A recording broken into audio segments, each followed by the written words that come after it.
El preu real de les pomes.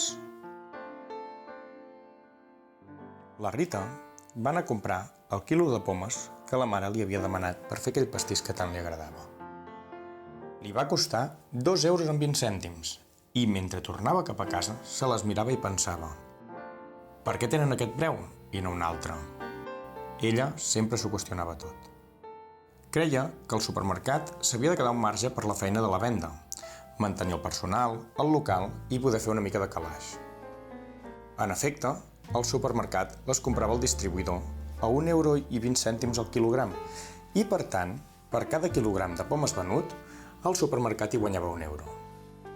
Evidentment, el distribuïdor també s'havia de poder guanyar la vida, pagar la gasolina del camió i fer-ne el manteniment.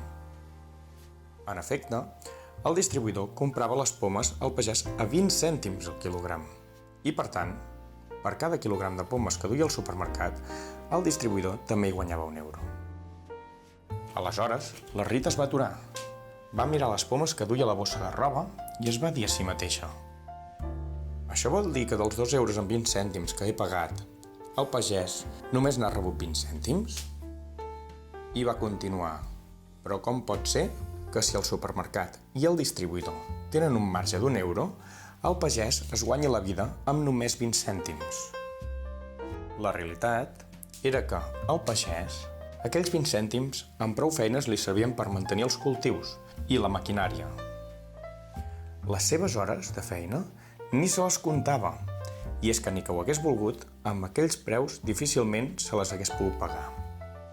Amb el pas dels anys, va prioritzar la supervivència davant la sostenibilitat ambiental i l'ètica.